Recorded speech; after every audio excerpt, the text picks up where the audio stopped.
Welcome, everyone, to What the Force, and welcome to an interesting episode on the power of threes and triangles in Star Wars. And to join me on this fascinating conversation is the Unitarian Universalist Reverend Megan Roburn. Welcome, Megan.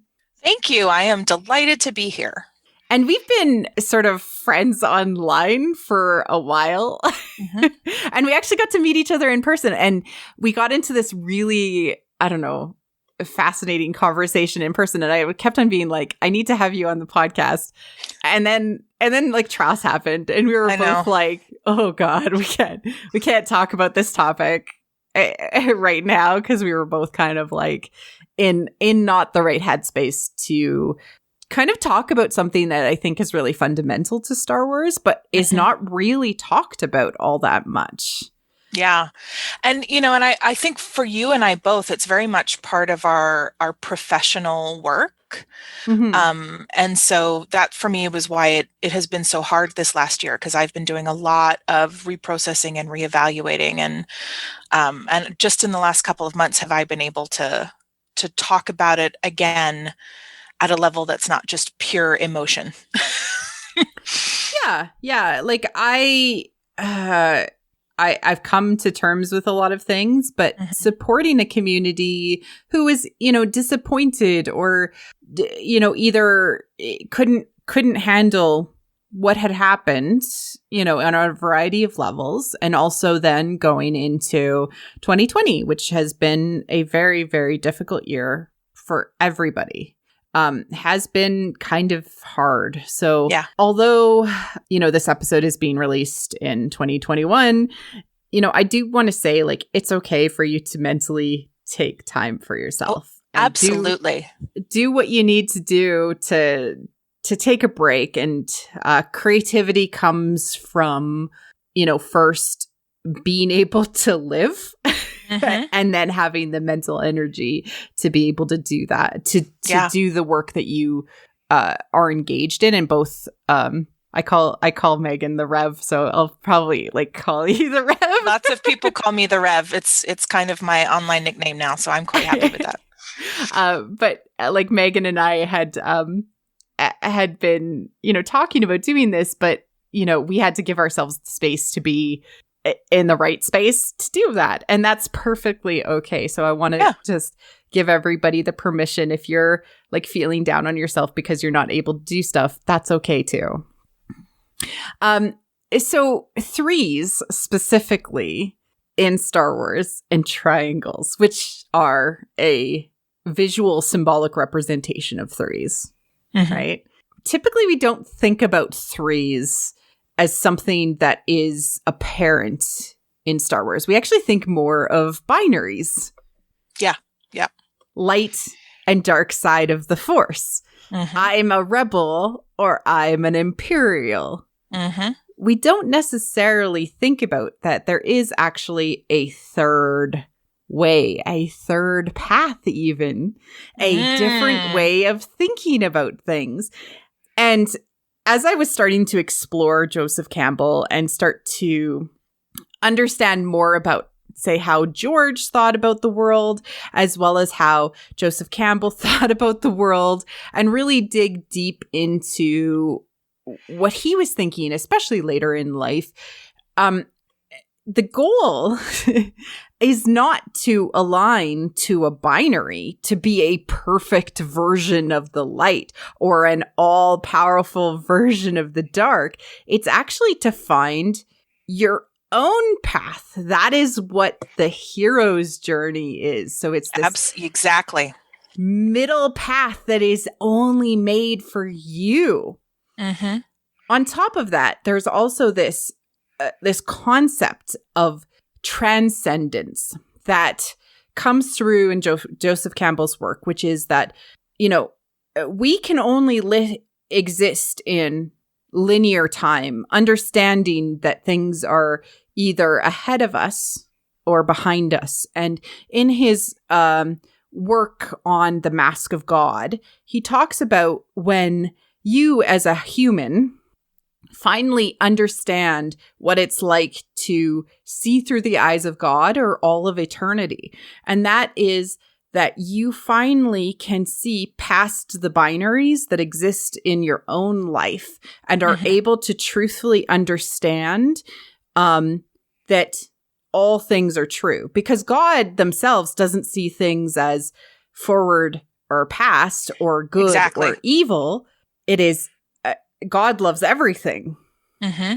Right? And so I highly recommend that you seek out Joseph Campbell to understand his Mask of God pieces, because it's a really important lens for what I use. I literally use it for everything to describe when an ending is more fulfilling than the story because of the messaging being made. I talk about it being transcended because it says something bigger than the binaries. Yes. It says something bigger than the linear story. It transcends the story. I use that because then these concepts are easier to understand. And that's what happens when you have threes and triangles, because those are symbolic of this larger, very difficult to understand and base concept. And I hope I did a good job of explaining it. Yeah. And so, it's interesting, when you say God loves everyone, and obviously there's a multitude of belief systems. For those of you unfamiliar with Unitarian Universalism, we gather around shared principles. We don't have any specific beliefs or dogmas or creeds. We believe that your individual beliefs help make you, or should help make you, a better person and better choices. So in my congregation, we have people who believe in God. We have people who believe in multiple gods. We have atheists and humanists. But this idea that God loves everyone is actually the universalist part of our history. We are two Orthodox Christian heresies that have survived, and eventually through our persecution came to the kind of larger understanding that it's about human beings and how we choose to be with each other. But that universalist thread for us is still there, in that our first principle that we choose to make happen in the world is recognizing the inherent worth and dignity of every person. And the interdependent web of all existence of which we are a part. That's our seventh principle. And those two things, for me, tie deeply into redemption and how we cannot see each other as that binary. Right? That saying somebody's either light or dark is doing the entirety of their humanity a disservice, right? And there was something else. Oh, and the God loves everyone, for me, is also tied into process metaphysics. This idea that it's basically rejects divine intervention as omnipotent, and that we as human beings, with our free will and our creativity, we are actually co-creating the world around us with our choices, right? Yeah. And so that's the core to the redemptive path, and where I thought Star Wars was going, right? That redemption is not one single great act and then you go poof, but you are actually, that's what it means to turn to the light side or turn to the dark side, that you're actually turning your path. Yeah. It's active, and that you're like turning you said, into creative. a direction. Yeah. You're turning into a direction, and then it's a choice after a choice after a choice. And because we are humans, sometimes we're going to falter. Sometimes the power of our past and the consequences and the repercussions of our previous actions make that really hard. And sometimes we're going to slip. And so which way we turn is the path, but it's an ongoing process. And, that's the power of three, is also you have the three choices. Yeah. Right. And everybody was like, oh, Kylo Ren, he turned it down. He's been given so many chances. And I'm like, but it's the fairy tale. It's the power of three. He turns on the third choice. Yeah. Right. And then they kill him anyway. Third offer. Yeah. Yeah.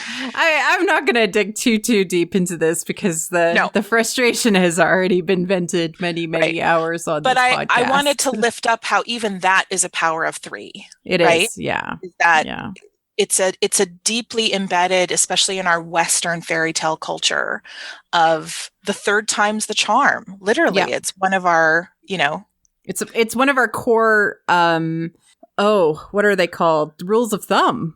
Right? Mm-hmm. Like it's a tenet of our society that, and even in sacred stories themselves and folklore, 3 is often associated with, giving people chances to turn back, Yep. And sometimes it does take 3 times to do it or more. And the 3 represents that essentially, you're given unlimited chances. I know that 3 does seem limited, but 3 wishes, etc. Yeah. You're actually always given the power to turn back because the 3rd is eternity, is the path that you can always take. It always is there. You just have to see it. Yeah. And 3 also indicates that we as humans, we have a learning process. Mm-hmm. Right? This obsession that we have, again, in very, I'm going to say white supremacy culture, right? That whiteness that we swim in that perfection is revered above everything else. And that nobody's given chances to be messy or to learn things, that you have to be perfect right away. And it leads us to repress ourselves and to oppress other people. And leads to a real dearth of people's ability to name their mistakes and name their harm, and a lack of ability of people knowing how to actually apologize instead of just hide behind, public statements that aren't really apologies. Yeah. And to also, from a Jungian perspective, it understands, spot the shadows out there in the world that are actually part of ourselves and reintegrate those. You have to own those shadows to reintegrate them. So shadows being, the garbage that we carry around, our baggage, anything to do with our psyche that we haven't been able to let go and drags us down and makes us, unable to deal with the world as reality. You have to own them. You have to spot them and you have to own them to integrate them back into yourself. Yeah. Yeah. Yeah.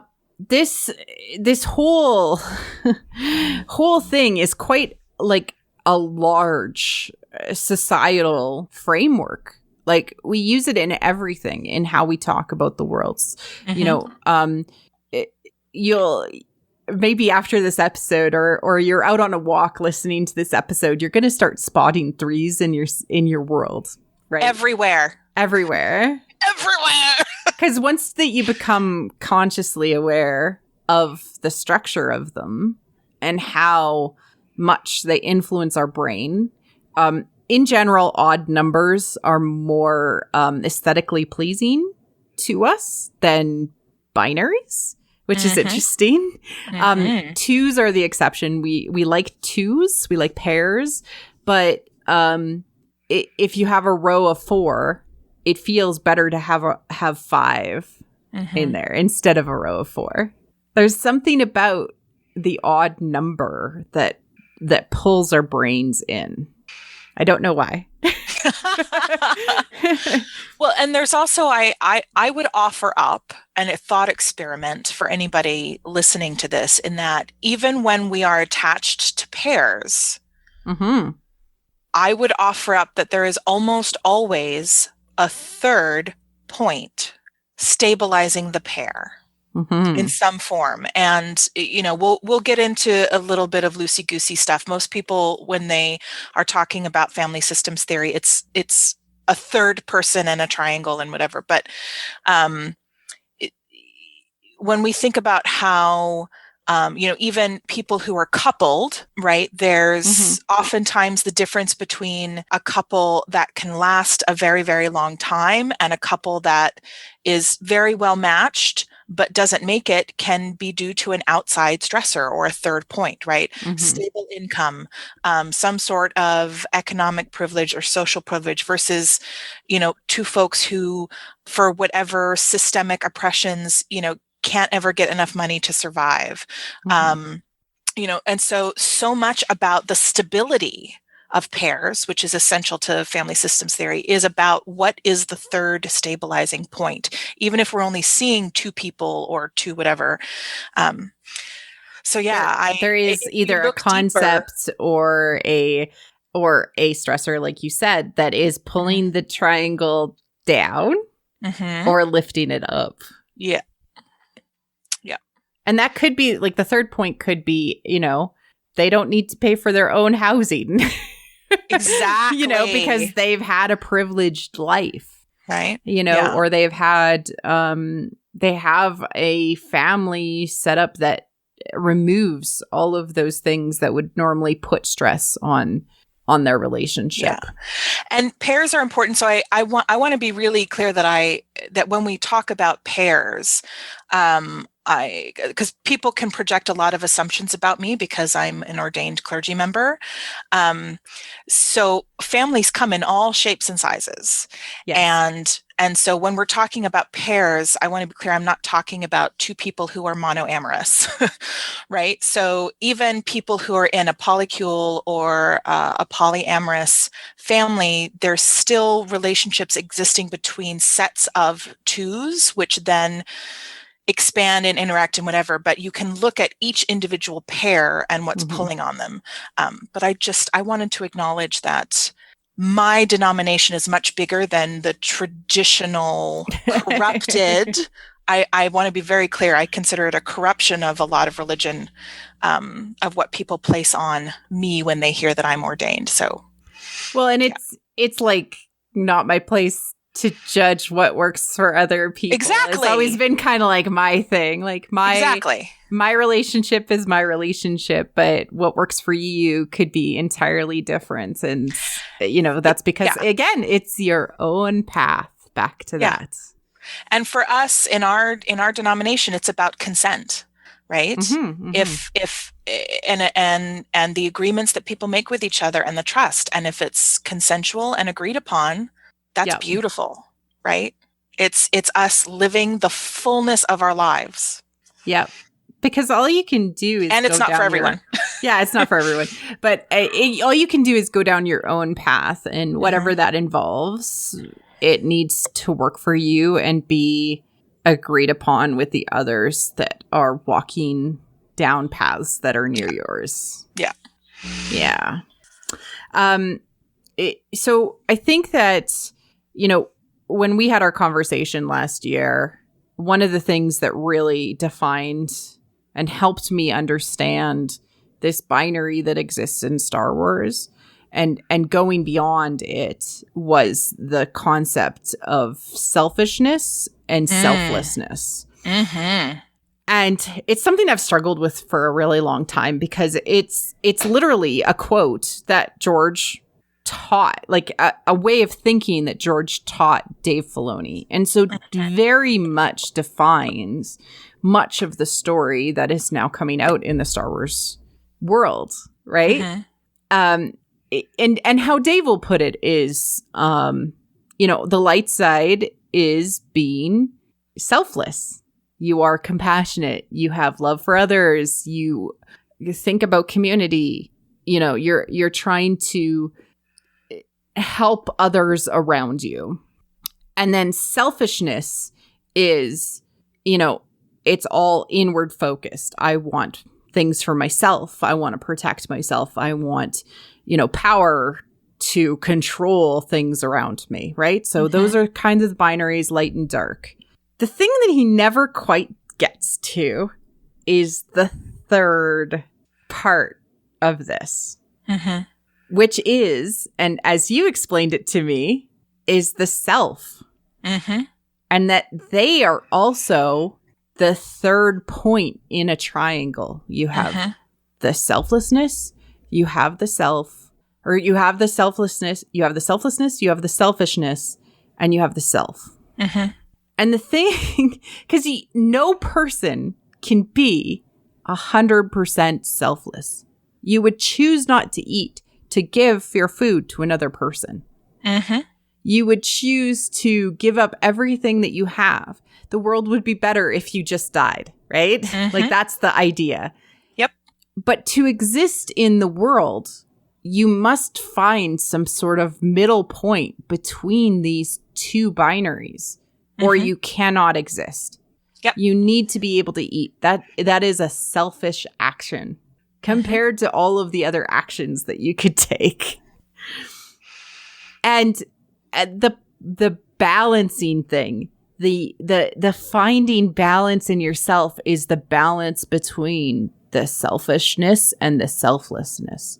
And it's something that they refer to as balance, but they never talk about fully. They only talk about the binary, which is really interesting in and of itself, I think. Yeah. Did I do a good job?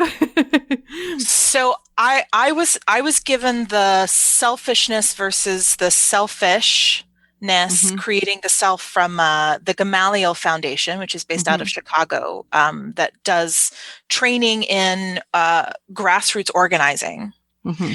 And it blew my mind because so much of the obvious reactionary to late stage capitalism and rampant greed and the people who are allowed to make selfish choices over and over and over and over again with impunity is to, right? We slide all the way down to the other side of the binary, and it's like, okay, well, we have to give up everything and yada yada, right? This and this and this, and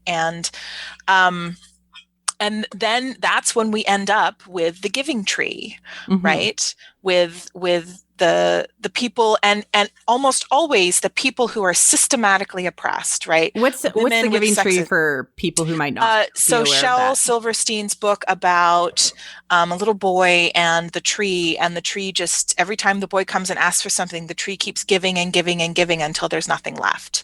And it's often in recent years, it's been a part of a lot of discourse around feminism and sexism and how women who take on motherhood or, partnership in patriarchal systems tend to just give and give and give in themselves until there's nothing left. And they have no personhood outside of parenthood. And it's for many years, it was a popular gift at like baby showers, right? And its message is kind of horrifying.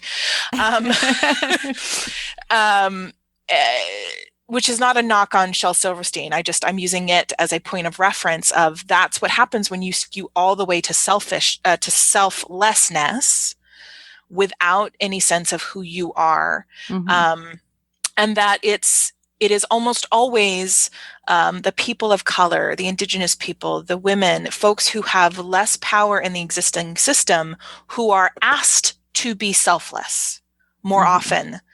And so claiming decisions of self, right? Self-care becomes rebellion. It becomes resistance because you have to have an identity if you are going to actually serve the world, right? And then it becomes an ongoing discourse of every decision placed in front of you, which is the choice that I make. And if we are doing our work on balance, every decision can be based on what do I have the energy for? What are my responsibilities? To whom am I accountable? Which means relationship, not blame, right? So an example in my everyday life is I am an ordained clergy member. I am a called minister of our congregation in Winnipeg, Manitoba. And I'm also married to my partner and I have 2 children. And so every day becomes, how much have I worked this week, right? Am I working too much? Is this a week where I have to work more and I can reclaim more time? How much of myself am I investing in my partnership, right?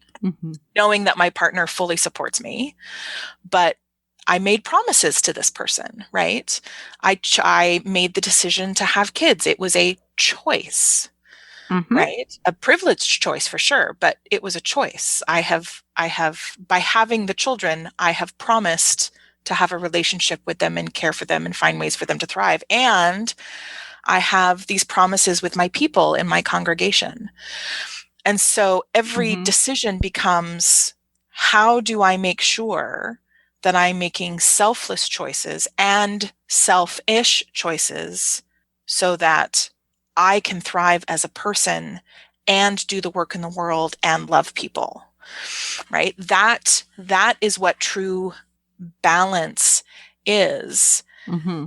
And the binary, especially around light and dark, right? Like we could do a whole separate episode on the the historical patterns of how darkness is always framed in bad and how that's racist, right? So I'm just going to name that, and we can talk about that another time. And this. Wait, you mean it's not related to what they wear? Dark clothes? No? God. Okay. And so how do we? One of the most exhausting discussions I ever have, whether it's online or otherwise, is people who are like, but it's the dark side, it's bad and wrong.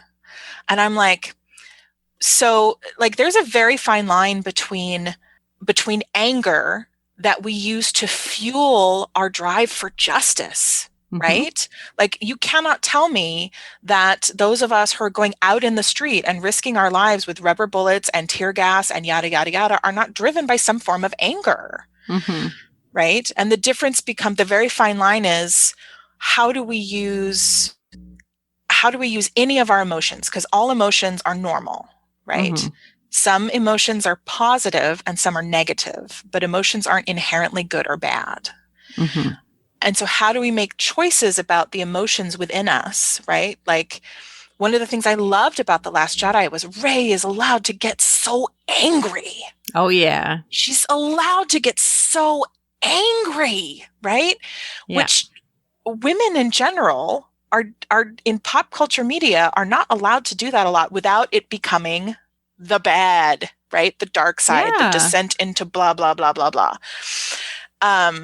But her anger is for justice and to protect others. Exactly. She's very much like people describe her in especially TFA and TLJ as like almost like a lioness. And I agree. Like it's this very powerful, feminine anger, which, if you think about it from a mythological perspective, that's like Kali, which is the angry and justice-seeking version of Parvati, the goddess of creation. Like, yes. So women have multitudes, and like it's not that emotions themselves are wrong. It's just that they can be a slippery path if they are motivated maybe by the wrong things. And it applies to all emotions, right? Like being happy, feeling satisfied can lead to choosing greed over sharing resources, right? So it's the positive emotions can lead us to make selfish decisions as much as the negative. I mean, even anger, I think, can be positive if it's used in the right way. Yeah. And I think about Luke in The Last Jedi and how, what would seem to be I'm going to remove myself from the world and be a contemplative monk and go fishing, right? In many contexts is seen as a positive, good thing. But for Luke, he's actually disconnecting himself from the system and letting and turning a search for peace into apathy, right? Yeah. Everything can decay down if it's not nurtured in part of the larger context of to whom am I beholden, right? How am I serving the world? Without that, you can't reach that middle path. And I have always, even from the time of Legends, have always been there needs to be balance between light and dark. And it's why I was a Star Wars fan, but wasn't. I mean, I bought every book, right? But there was a level that I didn't seek out other community because I knew I wasn't going to be getting enough other folks. And also, I mean, I was also a Star Wars fan pre-internet. That's how old I am. Same. Right?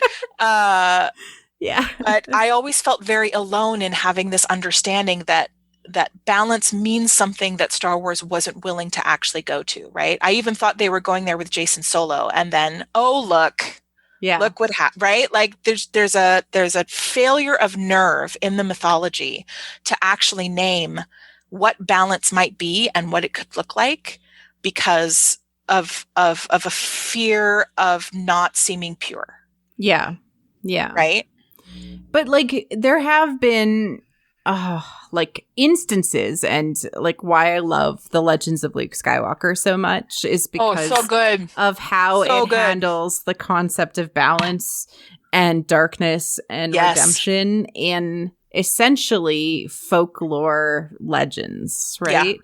And so like, if you haven't read that book and you've listened to this podcast long enough, like, why haven't you? Because it's a must read for understanding Star I'm going to Wars. go on record as offering a second heartfelt recommendation for Marie Claire. Like, it is one of the best pieces of Star Wars media supplementary material out there. Like, I would put it up there with Lost Stars by Claudia Gray and Bloodline. Like, it's a thing that I go back to over and over again, right? Which is not common. My kids love it. They ask for it. There's even a manga version of it if you're not really into reading, but it is a very, very easy read. And Ken Liu just knocked it out of the park as far as his particular lens of Star Wars. And they let him say some, I would say, given the current canon, extremely progressive concepts in the version of fables / folklore. Like, wonderful stuff. So and out of that book, the main theme is that the truth is somewhere in the middle. It always has to be, and it always will be, because it's going to be your own journey that is going to define it. Yep. All right. Let's bring this back to Star Wars now that we've had this really interesting discussion. And I implore you to start thinking about where you see triangles and sets of 3 in your own life and in story, because it will drive you a little like you're seeing all of the symbols everywhere for a little while. But it's important to understand why these things come up so many times. Yep. Right. Okay.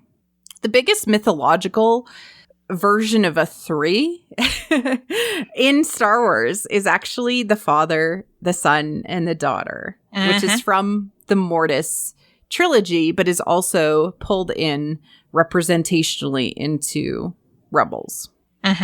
This missing mother that you pointed out is massively significant to me. Oh, in Star huge. Wars.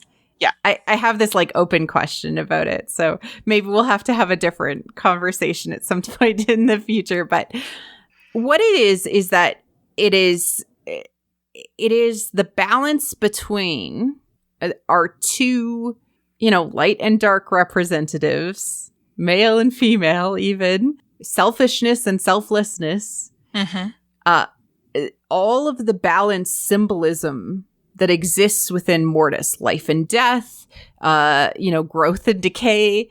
It's all through this. So they represent the force, right?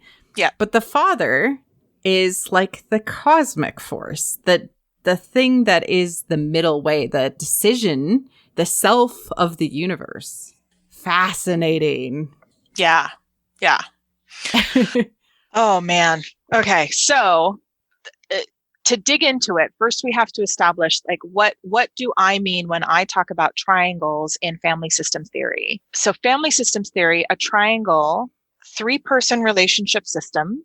And I will give Marie Claire a link for show notes if you guys want to do a deep dive into the Bowen Center's actual page on it.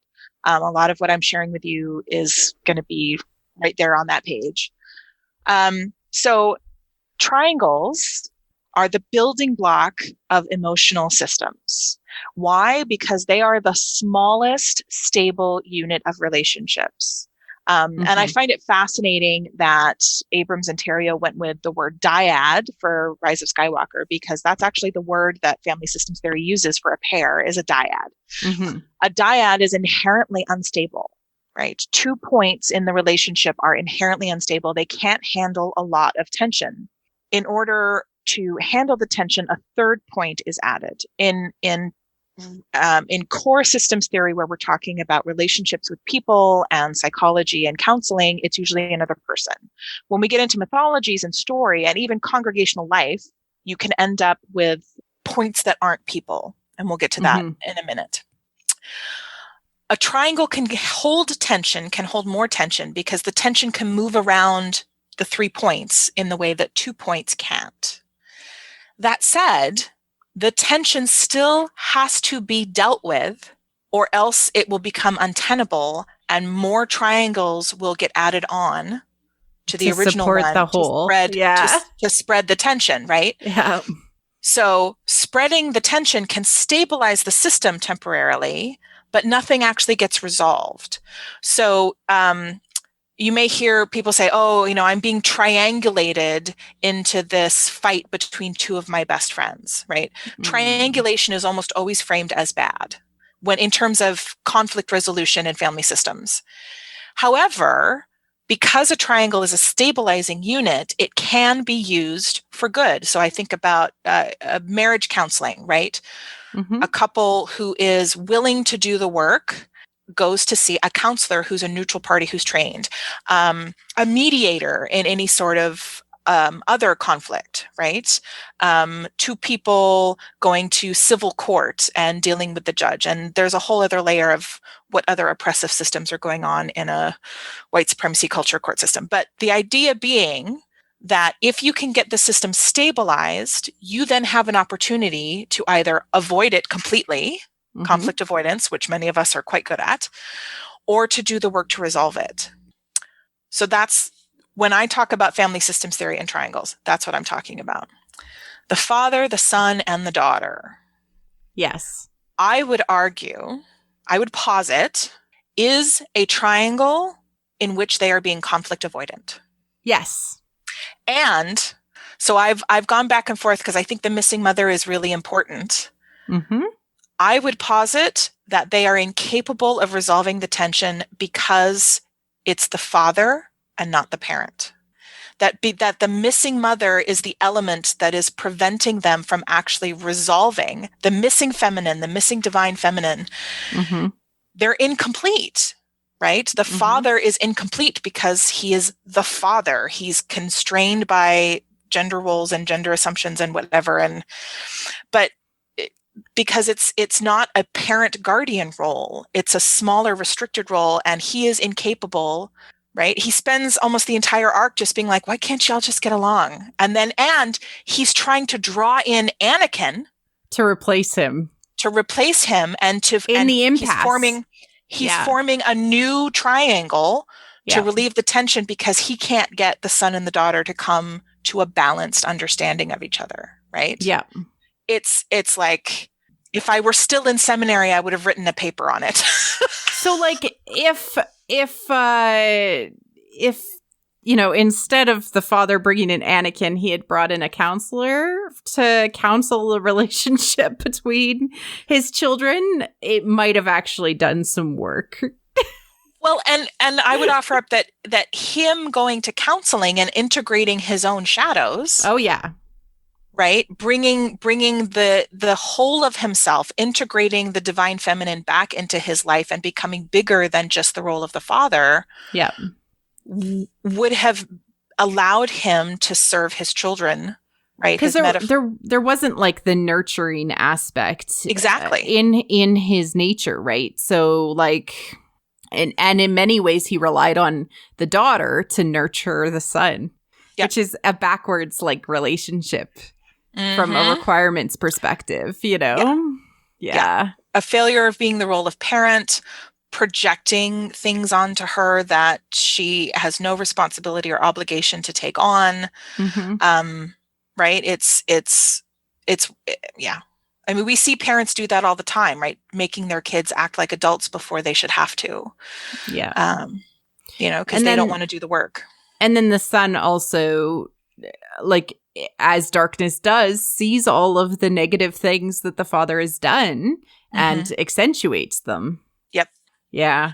Fascinating. So Mortis is always like a meta perspective of not only the Force, but also kind of the universe in conflict. Right? So the patriarchy doesn't understand why the world is constantly slipping into darkness, or the universe, the galaxy is always slipping into darkness, and it's because they are missing aspects of themselves, and so this triangle is unstable. But to me, I just want to say it's so meta to me, because we had this conversation before Rise of Skywalker, and then like that's exactly what happened with Rise of Skywalker. Like they don't understand why it was such a bomb, and it's like, because you dropped the ball. Yeah, and like like Rey, Kylo, and Palpatine, that's the end triangle. Yep. That ends up happening, which is also unstable. And it's fascinating to me that Palpatine ends up like seeking the feminine power in a Dark Union kind of way. I know. I don't know what I sold to the devil to get that to happen in that way, but it was definitely some sort of monkey paw deal that I'm still expecting to pay for at some point. I apologize to everybody. But Dark Union happened. What? I.e., he wanted her to join with her. That's Dark Union in its simplistic form. But absolutely.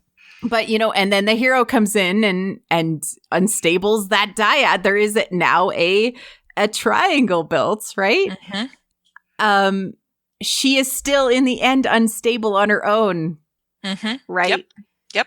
Because although she has Finn and Poe, she's the third wheel in their relationship. She doesn't have a strong structure on her own. Anyways. Side tangent to the Rise of Skywalker. But what's interesting to me about Mortis, back to Mortis, is that it also mirrors the Anakin, Obi-Wan, and Ahsoka relationship.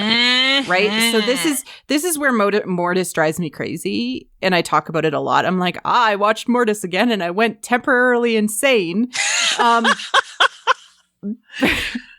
Because it, like, I think about it I try to start to think about it on all the layers, and I almost like rewatch it with a specific lens involved. I'm like, this is the universe they're talking about. No, this is a lens of what Anakin is going through. And I've talked about how this is just Anakin's subconscious plugging into the Force. And it is, right? So it's Mortis is giving Anakin what is going on with the universe and what is going on with the meta story and the flow of time, thinking about the mask of God. It's viewing into eternity, but it's through a lens of archetypes that he can understand. The father is Obi-Wan. He is the son. We see that very clearly in the arc. And we see Ahsoka being the daughter. And literally she is the daughter. She becomes the daughter. And so, like, this is just fascinating in and of itself, that it's a lens to that. And the same thing applies. The relationship with the daughter is there. Obi-Wan has relied on Ahsoka to teach Anakin not only how to let go, but also compassion and femininity, which probably it shouldn't have been her responsibility. Yep. Right? And then Obi-Wan himself needed to integrate all of this stuff before this point. Yep. And so, like, Anakin is not a fully fulfilled person because he has no ability to let things go. Like, he loves too much. Like, that was his problem from Shmi talking about him to Qui-Gon Jinn. He has too much compassion. He loves too much. And that's because he cannot bear to see anything go. His Force powers are at the extreme, and he is able to accomplish massive feats of change and change the galaxy as you know it, because he is so plugged into the Force. If you could literally shape the universe to your will, Yeah. He is able to do that. And the reaction from the Jedi Order to him having so much power is to teach him to be afraid of it. Yes. Right? And to push him all the way over to the Giving Tree side of selflessness, to where he has nothing that's for him, and he's told he shouldn't. Mm-hmm. Right? He can't, which, love is his core. Compassion is his core. And that the tragedy of his story is seeing how that love is turned into an explosion of his power into ways that that are reactive, right? And the love turns into internal hate, Yes. internal facing hate, because he hates himself so much by the end of Return of the Jedi. Yeah. Well, and even that's some of the most beautiful work in the Revenge of the Sith novelization is all of the imagery about the internal dragon and the furnace, and right, so beautifully expresses what's happening to him internally, which, as much as I do love Star Wars, didn't get fully realized on the screen, despite people's best efforts. It would have been incredibly difficult to fully express visually how much of the internal turmoil and the results of years of saying, you have all this power and you don't get anything for yourself, right? You can't. And that's what I mean, where people are driven into selflessness until out of self-preservation, right? It's almost a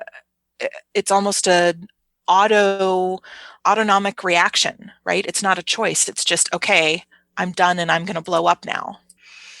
Who is the self in Anakin? Well, it was his love for Padme, and that is what destroyed him.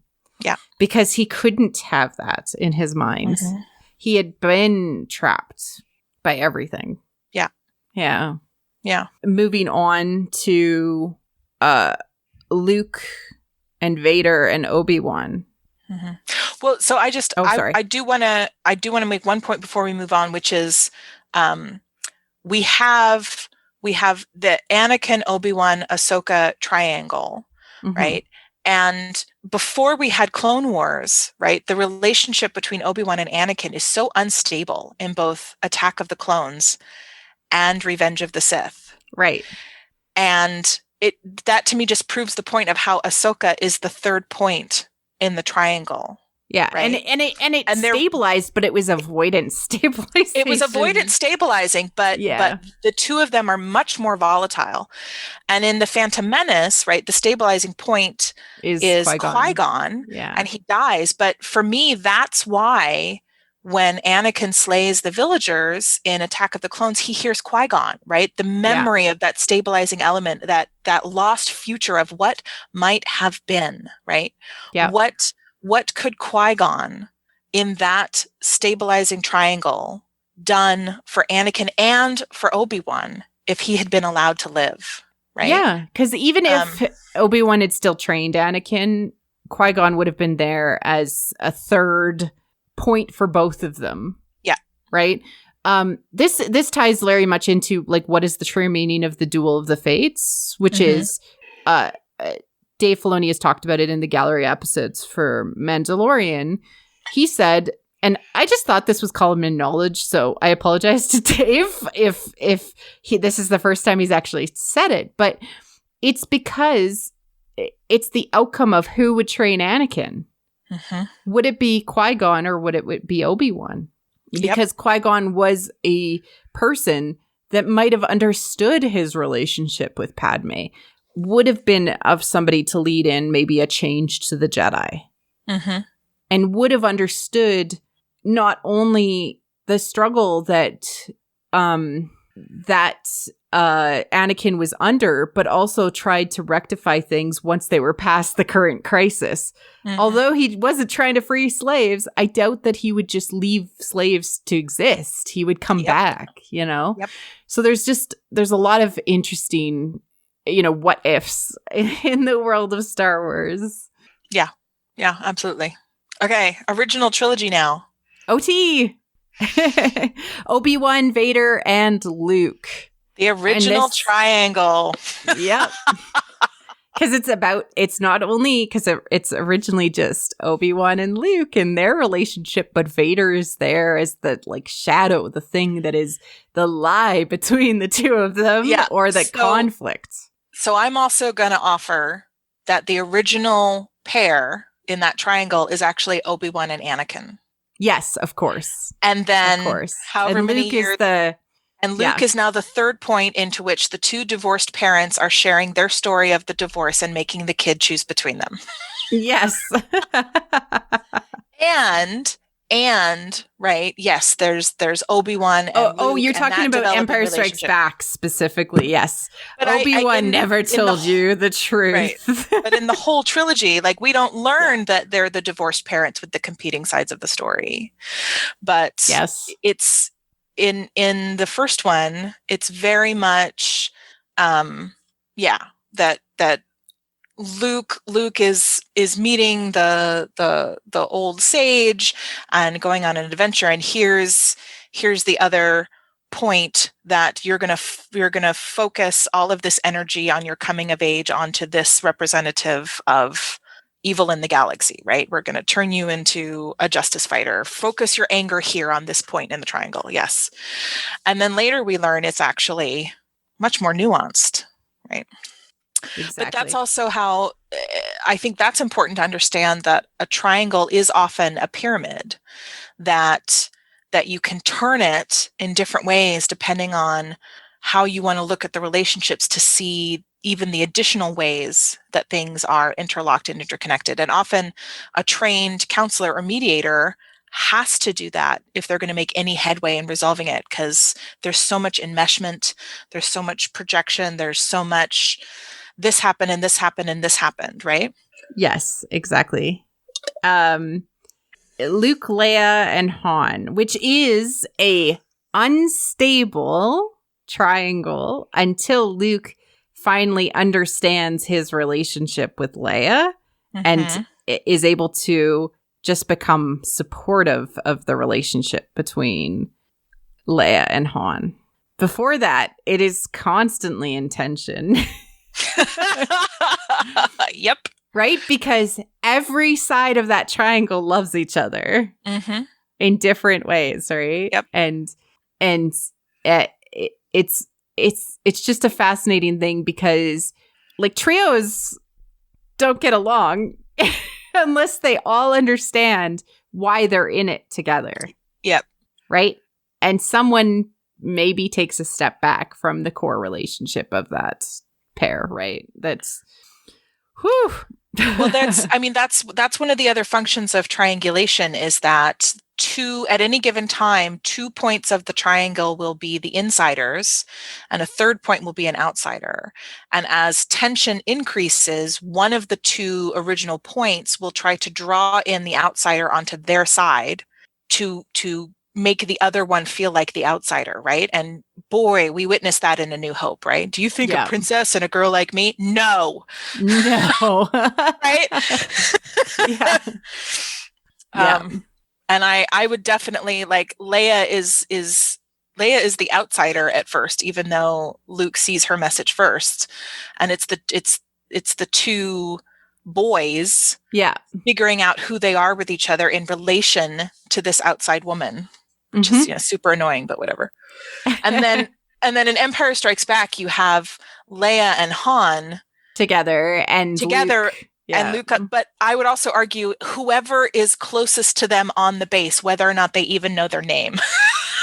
Right? I think of their fight in the hallway. And the guy that passes and he's like, And I feel like the whole base at that point in their relationship is aware that they are continually being drawn in and are just like, nope, not gonna do it, right? I'd rather kiss a Wookiee. I can arrange that. Can you imagine Chewie just being like, I'm not triangulating with you today. Don't bring me into this. And I think my favorite moment is when C-3PO interrupts their kiss on the Falcon, because it's like that added a different stressor to both of them. Yeah, it's really interesting because also like from a directorial perspective, pairs are lovely, but when you add a third factor, it adds in conflict, right? And so that's always super interesting. I love the next one, which is Ben, Hux, and Snoke. Oh yeah, I've already talked about Palpatine and Luke and Vader at the end of Revenge or Return of the Jedi. It is a very important triangle and how that ends up happening, and those threes are very, very important. But Ben, Hux, and Snoke, it's like, you know, like how they relate to each other is such an interesting system. Yeah. And that's a case of when the triangle is not only intentional on the part of Snoke, but he is actually amplifying and intensifying the tension for his own amusement and purposes, and not just being conflict avoidant, but actually conflict instigating. And neither Hux nor Kylo have the capability to extricate themselves from that triangle, at least until Kylo realizes he's part of a very different triangle. Which is which is the next one, which is Ben, Rey, and the Force. And this is what is super fascinating about the Force Connects, which is that because there is something transcendent happening, it balances out their relationship. Yep. And so, like, think about the Force Connects in TLJ most thoroughly, but Ryan would talk about how he really wanted to make sure that they could connect and talk through the Force, but that they couldn't hurt each other.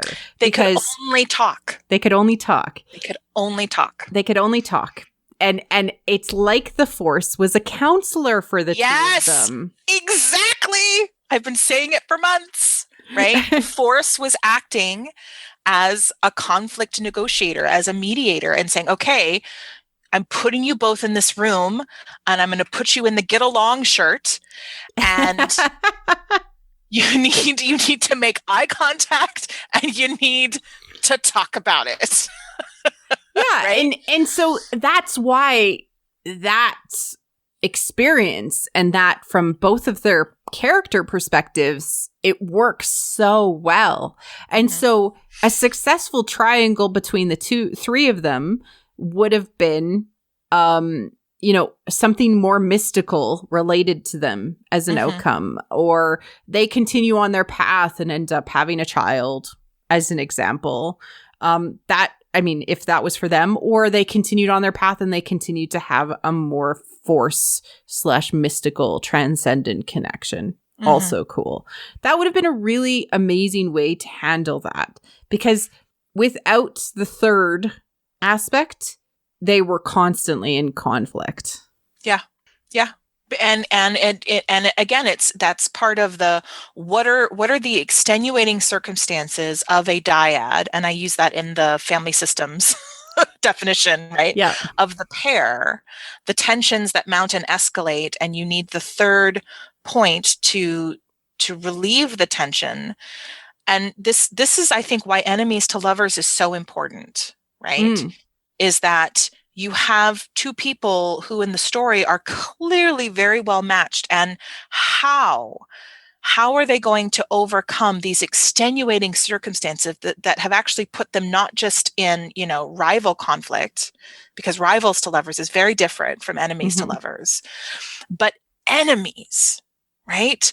Yeah. Ideological differences, oftentimes different sides cultural of a war. I believe fundamental different things, and oftentimes some form of enculturation or brainwashing that teaches them to not see the humanity in other people.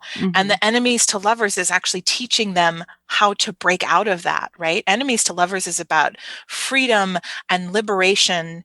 And yes, it can be done in ways that is about abuse, but in this case, it's not, right? They are established from the very beginning as equals. So, and that, that's a thing that a lot of people don't actually understand about ships that they don't like, right? Is they refuse to acknowledge facts about power dynamics and power differentials. Yeah. And a lot of people project patriarchy onto Ray, right? As if just because she's a woman, she can't possibly be equal. And I'm like, that's not textual. That's not in the text you're being presented. You're being presented a different world. The text itself shows us that she is his equal in every way. What's really fascinating that you just, like, my brain just triggered is that, like, both sides actually view the inhumanity in the other side. I'm just specifically thinking of Maz calling like the First Order those the beasts. Yes. But they're programmed to be that way. Yeah. They're trained and like raised to be that way. And Maz. Well, and that shows me how easy it is for us to fail to put the burden of those choices on the people with all of the power, right? How in late stage capitalism we're always trying to rail against private decisions as opposed to the large corporations and the billionaires who are doing wage theft, right? And it's like, well, if you would just stop using plastic straws, and it's like, well, no. Yeah. Can we talk about how a majority of the plastic pollution is large corporations and not, this horribly ableist idea that we can't have plastic straws? Like, Yes. And so it's like, put the blame on Snoke, right? Put the blame on Palpatine. Put the blame on the higher ups, but and then we get Rise of Skywalker, where it's like, yay, let's shoot some brainwashed children. Like, really? Yeah. You're going to set that up and then drop that ball? Really? It's very difficult. We've already kind of talked about Ben Ray and Palpatine and Tross, but I do want to bring in Mando because it's really interesting that it's always Din and the child, which is like this violence innocence binary that he maintains.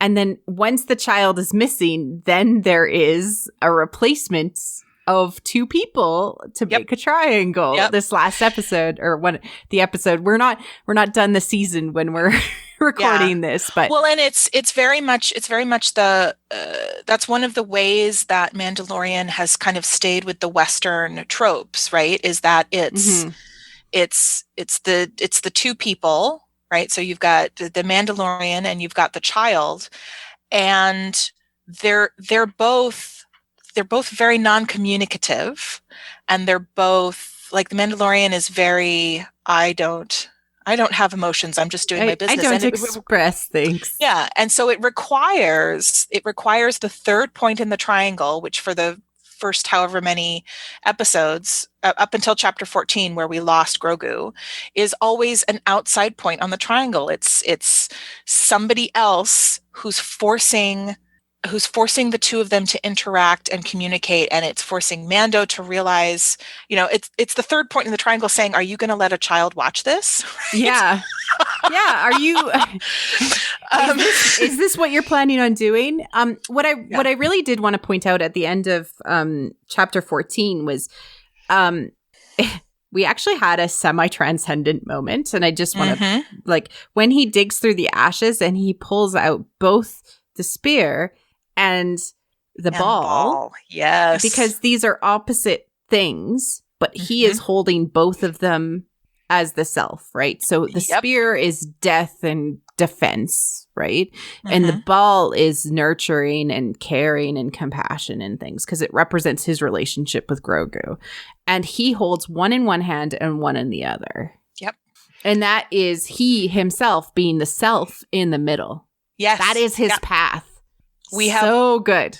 The tools that we have in the creation of the fullness of our beings and realizing our full potential is the ball and the spear, right? Neither one of them are inherently good or bad.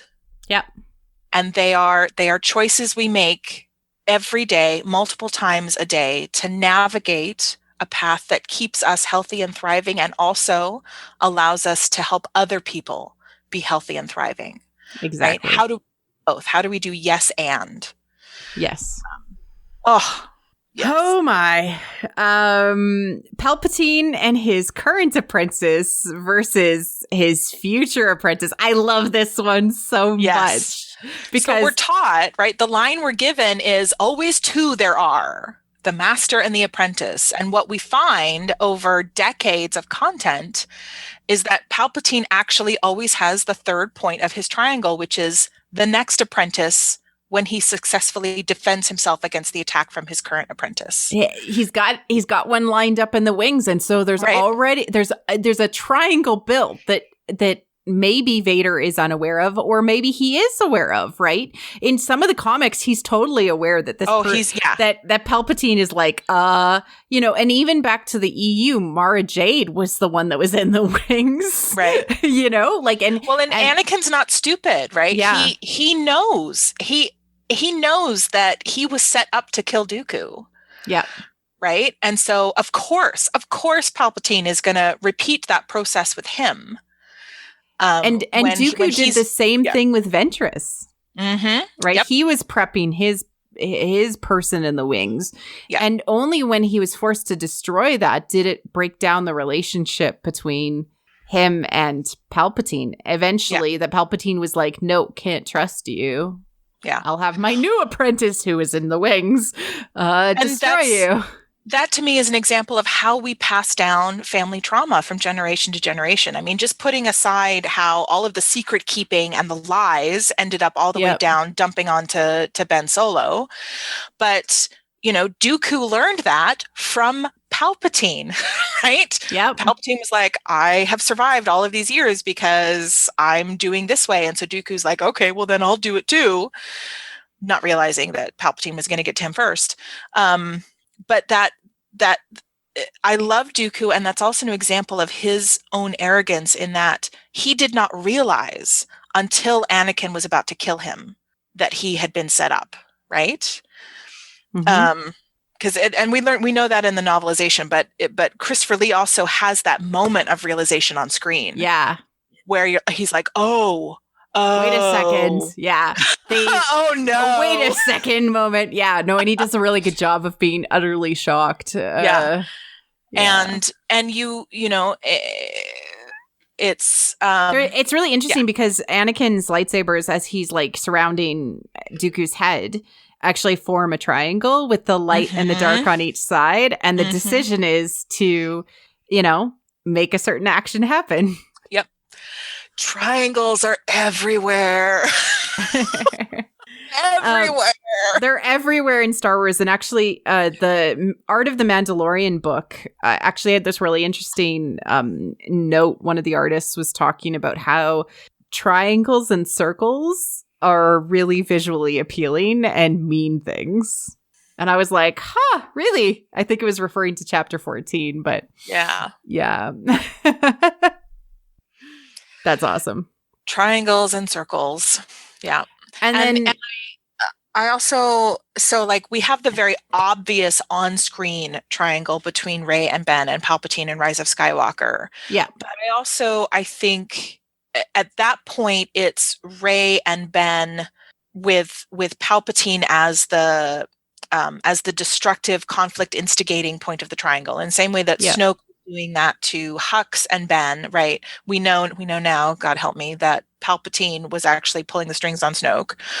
So it's Palpatine repeating himself, right? Instigating the Hux Ben, who's now doing it. He's trying to do it to Rey and Ben.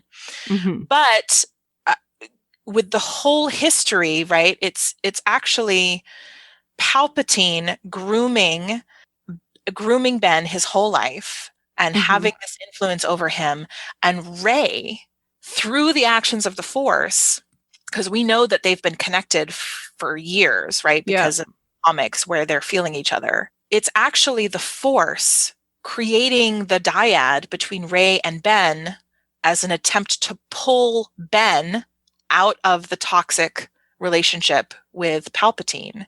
Yep. And so the original triangle is actually Ben and Palpatine as the two original points, and Rey being pulled in as the triangle to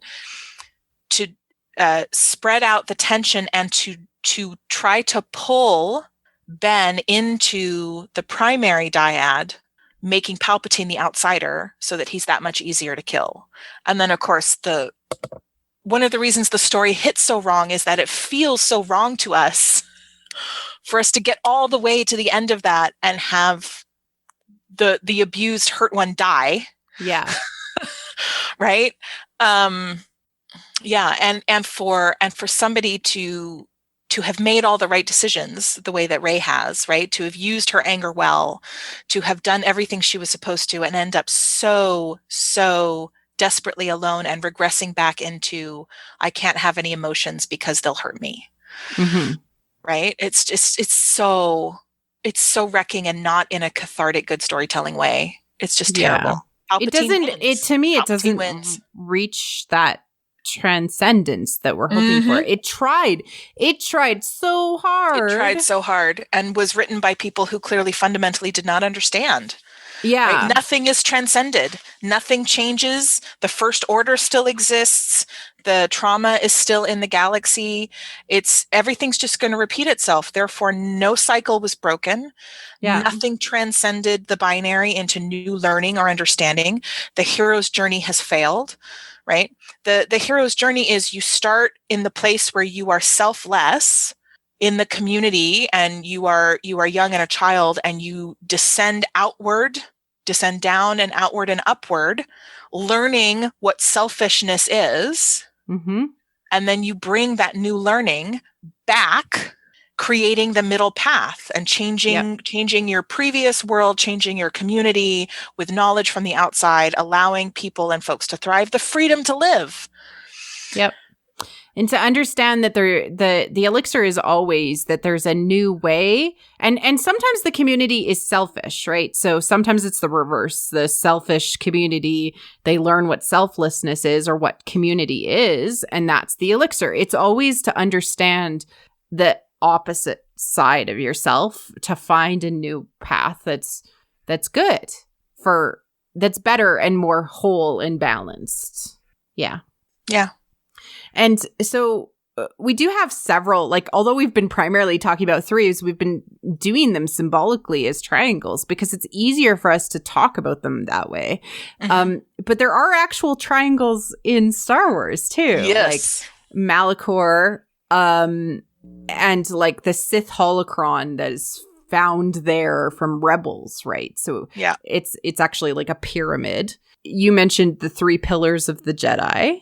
Is this still canon? Yeah. So yes, it's in one of the. So we won't be able to see it on the podcast, but it looks like from the picture that it's from one of the Force guides. So there's notes from Yoda up here in the upper left-hand corner. Yeah, it's like knowledge, Force, knowledge, and self-discipline. Yeah. And so not only are there 3 pillars to begin with. And this footnote says the statuary on the front steps of the Jedi Temple is illustrative of the 3, and the 3 is capitalized in this footnote, right? So not only are there 3 pillars of the Jedi, but the first pillar, which is the Force, is 4 triangles put together in the shape of a larger triangle. Yeah. Right? So it's like, not only are these little mini triangles, but we actually see in the Force how each triangle intersecting with each other and being connected through all living things creates bigger triangles and bigger triangles and bigger triangles, right? Yeah. Yeah.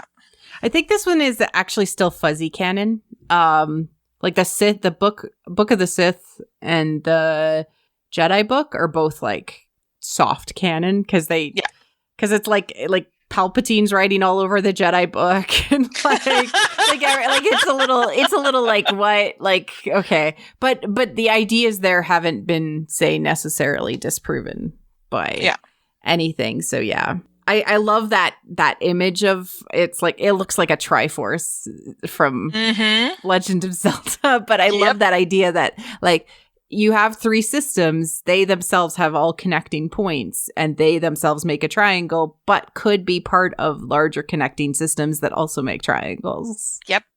I love that image. The building blocks of the universe is what you and I said last October. Yes. Yeah. Yeah. And then, in general, you're going to probably start to notice way more because One of the things that Star Wars likes to do is plug into symbols, and then when they pull them in, they mean something. So, triangles seem to start to mean the dark side, which is really, really interesting. But I challenge you to not only think about what you've seen in Star Wars, but also think about the threes and the family systems, the systems that you are part of that are also triangles. It'll help you view not only Star Wars, but also your own life through a different lens. And then, what is the self for you? I think that that's a really important thing to understand. Yeah. Is it sacrificing to others? Because you cannot be the giving tree in all circumstances. Well, and neither can you be the power hoarder that is, Snoke or Palpatine. So I'm going back to something that came out in the on StarWars.com. I guess it was part of the data bank about Sith holocrons. Mm-hmm. So the fabulous Slimo made a link to it. I have a photocopy of it. But so the holocron, the Sith holocron, showed up again in Resistance. And Star Wars updated the databank to say, like other Sith artifacts, it has a triangular shape, which symbolizes a pinnacle of power above a lowly base. And it's like, okay, yes, that is one interpretation of a triangle, right? And that is clearly how the Sith see it, how Palpatine sees it, how Snoke as Palpatine's puppet sees it.